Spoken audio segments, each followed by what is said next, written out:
이재명 당시 대선 후보를 허위사실 유포 기소 의견으로 검찰에 송치한 경찰의 행태를 보면서 이거 참 속아 웃을 일이다. 네, 여러분 대선 과정에서 김건희 여사의 7시간 녹취록에서 이런 말을 기억하실 겁니다.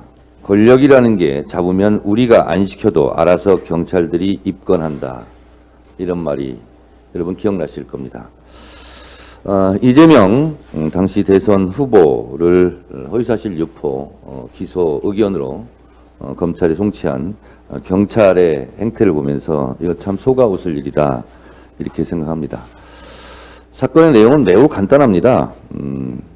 당시 이재명 성남시장은 기업을 유치하려고 했고 박근혜 정부의 국토부는 5개 공공기관 부지를 주상복합 용도로 바꾸라고 성남시에 부드러운 말로 요청, 그리고 공무원들이 느끼기에는 압력 뭐 이런 거였습니다. 그래서 그것을 취재하던 기자의 진술 확인증을 제가 소개하겠습니다. 이게 그것인데요. 이게 확인서입니다. 이걸 취재했던 기자인데요. 성남시청을 출입하고 있던 기자입니다. 성남시의 각종 행정 문제를 취재해온 바 성남시가 관내 공기업 이전과 관련해 중앙정부와 갈등을 빚고 있었던 사실 등도 취재한 적이 있습니다. 당시 국토부 등 중앙정부는 조속한 공기업 이전과 해당 부지 매각을 위해 용도 변경 등을 강하게 요구했고 성남시는 공기업 이전 부지에 주상복합은 안 되고 기업 유치가 필요하다며 갈등과 대립을 겪은 사실도 알고 있습니다. 이 과정에서 국토부가 중앙정부의 말을 듣지 않으면 직무유기에 해당된다는 얘기까지 하며 성남시 공무원들을 압박하고 있다는 말까지 나돌았고 등등 기자의 취재했던 당시의 증언입니다. 결국 국감장에서의 발언, 협박이라는 언어 선택을 지금 경찰이 문제 삼고 있는 건데요. 국토부, 중앙정부가 성남시에 가했던 이러한 행위들에 대해서 그를 받아들인 주체는 이것을 압박으로 느낄 수 있고 협박으로 느낄 수 있고 압력으로 느낄 수 있고 위력에 의한 강요로 느낄 수도 있는 겁니다. 그 중에 하나를 표현한 겁니다. 다시 말해서 법은 생각이나 주장을 처벌할 수가 없습니다.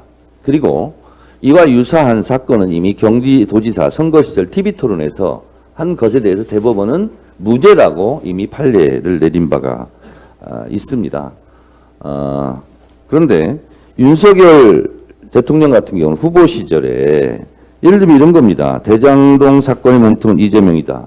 그럼 이것도 주장에 따라서 보기에 따라서 허위사실 유포가 될 수 있는 거예요. 근데 이 부분에 대해서는 자신의 생각과 주장을 밝혔기 때문에 무혐의라는 거 아닙니까? 그러면 국감장에서의 이재명 당시 지사의 발언도 본인의 의견이나 주장입니다.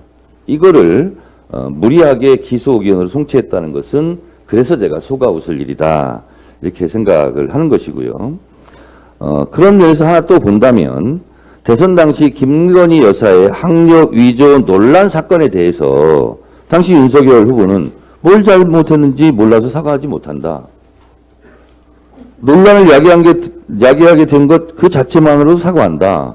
이것은 마치 그 학력 위조 논란 부분에 대해서 학력 위조가 없었던 것처럼 얘기하는 거 아닙니까? 그럼 이것도 처벌 대상이 아니겠습니까? 저는 처벌 대상이라고 주장합니다. 그러면 이것도 처벌해야 됩니까? 이것은 무리한 기소를 통한 정치보복, 정치 탄압이다 이렇게 생각합니다.